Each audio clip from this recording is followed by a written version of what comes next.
గౌరవనీయులైన పెద్దలు,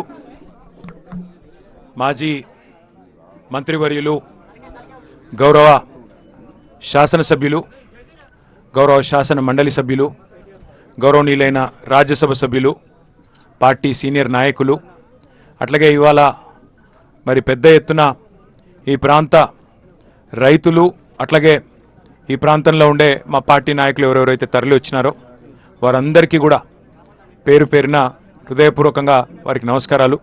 ముఖ్యంగా కరీంనగర్, పెద్దపల్లి, రాజన్న సిరిసిల్ల, జగిత్యాల, వరంగల్లు, హనుమకొండ, జనగామ, మహబూబాబాద్, ములుగు, భూపాలపల్లి జిల్లాల అట్లాగే సోదరులు సోదరిమణులు, అట్లాగే యాదాద్రి జిల్లా నుంచి కూడా ప్రత్యేకంగా సూర్యాపేట జిల్లా నుంచి, యాదాద్రి జిల్లా నుంచి కూడా, నల్లగొండ జిల్లా నుంచి కూడా తరలి వచ్చిన మా సోదరులకి, మంచిర్యాల జిల్లా నుంచి కూడా వచ్చిన మా సోదరులకి సోదరిమణులకి పేరు పేరున అందరికీ కూడా హృదయపూర్వకంగా నమస్కారాలు.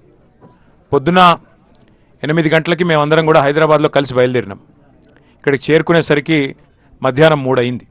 అంటే నార్మల్గా అయితే 4 గంటల్లో వచ్చేయాలి, కానీ 7 గంటలు ఇవాళ ప్రయాణం చేసి ఇక్కడ దాకా మరి ఎన్నో ఆంక్షల నడుమ, ఎన్నో ఆటంకాల నడుమ ఇక్కడ దాకా రావాల్సి వచ్చింది. పెంబర్తిలో అడ్డుకున్నారు ముందు, తర్వాత జనగామలో అడ్డుకున్నారు పోలీసు వాళ్ళు, అట్లాగే ఆ తర్వాత వస్తే గన్పూర్లో, కరుణాపురం దగ్గర, తర్వాత పర్కాల్లో, తర్వాత భూపాలపల్లిలో, తర్వాత కాటారంలో, తర్వాత మహదేవ్పూర్లో, ఇక్కడి దాకా ఎక్కడికక్కడ బ్యారికేడ్లు పెట్టి మేము ఇక్కడికి రాకుండా చేయడానికి ఎన్ని ప్రయత్నాలు చేయాలనో ఉదయం నుంచి హౌస్ అరెస్టులు మా నాయకులై, ఉదయం 5 గంటల నుంచి హౌస్ అరెస్టులు మొత్తం వరంగల్ జిల్లాలో, కరీంనగర్ జిల్లాలో ఎక్కడికక్కడ చేస్తూ ఉన్నారు. నేను అడిగిన, మధ్యలో డిఎస్పీ గారు కనబడితే అడిగిన, ఏముందండి మేమేమన్నా దాడి చేయడానికి పోతున్నామా, మేమేమైనా అప్రజాస్వామికమైన కార్యక్రమం చేయడానికి పోతున్నామా, దేనికి పోతున్నామో, మమ్మల్ని ఎందుకు ఆపుతున్నారు ఏంటి అంటే, మాకు తెలియదు సార్, పైనుంచి ఆదేశాలు వచ్చినాయి, పోనీయొద్దని చెప్పిండ్రు, పోనీయం. అట్టెట్లా పోనీయరా, నేను ప్రజాప్రతినిధిని, ఒక ప్రధాన ప్రతిపక్ష పార్టీకి నేను వర్కింగ్ ప్రెసిడెంట్గా ఉన్నాను. మరి మా రైతులు ఇవాళ ఎల్ నీనో ప్రభావంతో, వర్షాభావ పరిస్థితులతోని బాధపడుతున్నారు. అందరు కూడా వర్షాలు ఎప్పుడు పడతాయని బాధపడుతున్నారు. ఓ దిక్కు కింద నీళ్లు పోతున్నాయి గోదావరిలో, అది చూపెట్టాలి కదా మరి మా వాళ్ళకు. ఈ ప్రభుత్వానికి సోయి లేదు అంటే ఏం చేస్తాం సార్, మేము ఆదేశాలకు అనుగుణంగా నడుచుకునే ప్రభుత్వ ఉద్యోగులు, మాకు కూడా తెలుసు విషయం, కానీ ఏం చేయమంటారు సార్, మేము కూడా రైతు బిడ్డలమే అని చెప్పి పోలీస్ అధికారులు స్వయంగా వాళ్ళు బాధపడుతూ చెప్తున్న మాటలు. ఇవాళ నేను మీ అందరినీ ప్రార్థించేది ఒకటే, ఇక్కడ మనం ఏదైతే ప్రాంతంలో కూర్చొని ఉన్నామో, కాళేశ్వరం ప్రాజెక్టుకు మరి పునాది పడ్డగడ్డ, ఎక్కడైతే కాళేశ్వరం ప్రాజెక్టు ప్రాణం పోసుకుందో ఆ ప్రాంతంలో మనందరం కూడా కూర్చున్నాం. అయితే ఇక్కడ మనందరం కూడా గుర్తుపెట్టుకోవాల్సిన అంశం ఏంటి అంటే, ముందుగా ఇవాళ నేను ఎవరినో నిందించడానికో, విమర్శించడానికో, లేదా ఎవరినో 4 మాటలని ఏదో ఒక రకమైన రాజకీయ కక్ష తీర్చుకోవడానికో నేను ఇక్కడికి రాలేదు. ఒకసారి తెలంగాణ నీళ్ల కోసం తల్లడిల్లిన విషయాన్ని మనం గుర్తు చేసుకుంటే, ఎందుకు ఇవాళ మళ్ళీ కన్నెపల్లి దాకా మేమందరం మా పార్టీ నాయకత్వం మొత్తం ఇక్కడికి రావాల్సి వచ్చిన అవసరం వచ్చిందో మీకు అర్థమవుతుంది. ఈరోజు కాదు, తలాపున పారుతున్న గోదావరి నీళ్ల కోసం తెలంగాణ పోరాటం ఈనాటిది కాదు, దశాబ్దాలుగా మనం వింటూనే ఉన్నాం, పోరాటం జరుగుతూనే ఉంది. బాసరలో ప్రవేశించే గోదావరి నది భద్రాచలం దాకా 100 కిలోమీటర్లు అప్రతిహతంగా తెలంగాణలో పారుతూనే ఉంటుంది. మరి బాసర టు భద్రాచలం గోదావరి ప్రవహించిన శతాబ్దాలుగా, దశాబ్దాలుగా తెలంగాణ మాత్రం ఎడారిగానే మిగిలిపోయింది. పాడుకుంటా ఉండేవాళ్ళం చిన్నప్పుడు పాటలు, గలగలా గోదావరి తరలిపోతుంటేను అని. గోదావరి తరలిపోతానే ఉన్నది, వేల టీఎంసీల నీళ్లు సముద్రంలో కలిసి పోతానే ఉన్నాయి. కేసీఆర్ గారు అందుకే గులాబీ జెండా ఎగరవేసింది. రాష్ట్రం సాధిస్తేనే, మనం దేశాన్ని శాసించి రాష్ట్రం సాధించుకుంటేనే స్వరాష్ట్రంలోనే తెలంగాణకు గోదావరి నీళ్ళు వస్తాయని చెప్పి కేసీఆర్ గారు ఎప్పుడు చెప్తా ఉన్నమాట. అందుకే నీళ్లు, నిధులు, నియామకాలు అనే అంశం మీదనే మన పోరాటం జరిగింది. సమైక్య రాష్ట్రంలో న్యాయం జరగదు అని చెప్పి పోరాటాలు చేసి చివరికి తెలంగాణ సాధించుకున్నాం. మీ అందరికి తెలుసు, కానీ మళ్ళొకసారి గుర్తు చేయాల్సిన అవసరం ఉన్నది. తెలంగాణ భౌగోళికంగా చూస్తే ఇట్లా ఒక గుడిసె మాదిరిగా ఇట్లా ఉంటుంది. ఒక వరుస నుంచి గోదావరి 80-90 మీటర్ల కాడికెళ్ళి గోదావరి పోతూ ఉంటుంది కిందికెళ్ళి. ఇంకో దిక్కుకెళ్ళి కృష్ణానది 110 మీటర్ల కాడికెళ్ళి కృష్ణానది ఇంకో కాడికెళ్ళి పోతూ ఉంటుంది. మొదటి నుంచి సమైక్య రాష్ట్రంలో మనకు చెప్పిన కథలు ఏంటంటే నీళ్లు కిందున్నాయి, భూములు పైనున్నాయి, మరి నీళ్లు పైకి రావాలంటే లిఫ్ట్ చేయడం తప్ప మార్గం లేదు అని చెప్పి మొదటి నుంచి మనకు చెప్తా వచ్చిన ముచ్చట.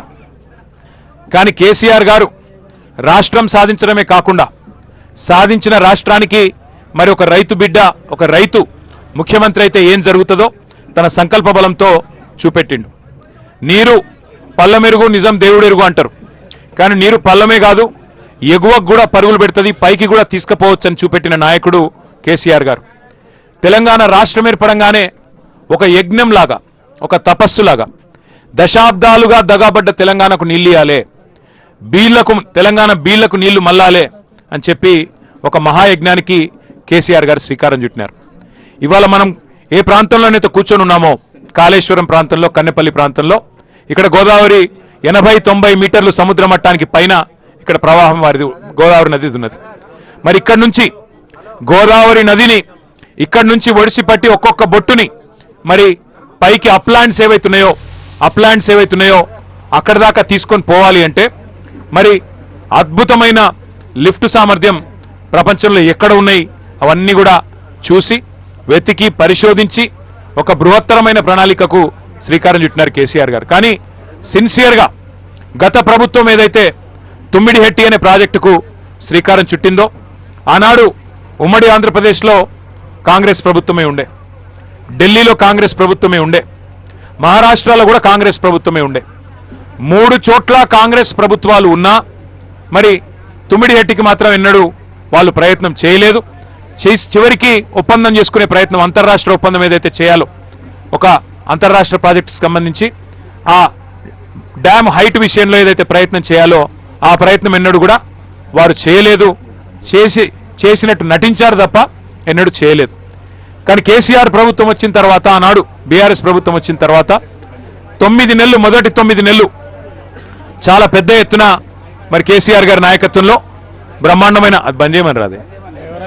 బ్రహ్మాండమైన ప్రయత్నం చేసిన మహారాష్ట్ర ప్రభుత్వంతో, కేసీఆర్ గారి నాయకత్వంలో ఆనాడు అప్పటి మహారాష్ట్ర ముఖ్యమంత్రి దేవేంద్ర ఫడ్నవీస్ గారిని సంప్రదించినాం.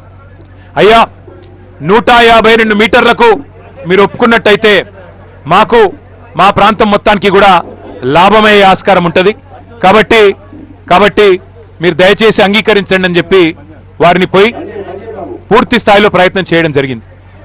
చేస్తే కూడా ఆయన స్పష్టంగా చెప్పినారు, మహారాష్ట్ర ముఖ్యమంత్రి గారు, ఈ 152 మీటర్లు ఎత్తు పెంచితే మరి ముందు మునిగేదే నా ప్రాంతం, నేను ప్రాతినిధ్యం వహించే ప్రాంతమే మునుగుతుంది. నేను ఈ డ్యామ్ పెంచొద్దు, హైట్ పెంచొద్దు అని చెప్పి పోరాటాలు చేసిన నేను ప్రతిపక్ష నాయకుడిగా, ఇలా నేను ముఖ్యమంత్రిగా ఉన్నా కాబట్టి నా ప్రాంతం మునుగుతుంటే నేను ఎట్లా ఒప్పుకుంటాను మీరు అనుకున్నారు. సమస్యనే లేదు, ఒప్పుకునే పరిస్థితే లేదు. తుమ్మిడిహెట్టి దగ్గర 152 మీటర్లు. అప్పుడు కాంగ్రెస్ ముఖ్యమంత్రి ఉత్తరం రాసిండు. ఆనాడు కాంగ్రెస్ ముఖ్యమంత్రిగా ఉన్న పృథ్వీరాజ్ చౌహాన్ గారు ఉత్తరం రాసినాడు ఆంధ్రప్రదేశ్ ముఖ్యమంత్రి కిరణ్ కుమార్ రెడ్డి గారికి, మీరు ₹1 ఖర్చు పెట్టినా అది వేస్ట్ అవుతుంది, మేము ఒప్పుకుంటలేము, అనవసర ప్రయాస చేయకండి, ఇది కుదరదు అని నిర్ద్వందంగా. ఆంధ్రప్రదేశ్లో కాంగ్రెస్ ఉంటుంది, మహారాష్ట్రలో కాంగ్రెస్ ఉంటుంది, ఢిల్లీలో కేంద్ర ప్రభుత్వంలో కాంగ్రెస్ ఉంటుంది, కానీ ఒప్పందం మాత్రం ఎన్నడూ కాలే. కాబట్టి యాక్టింగ్ బాగా చేసినారు.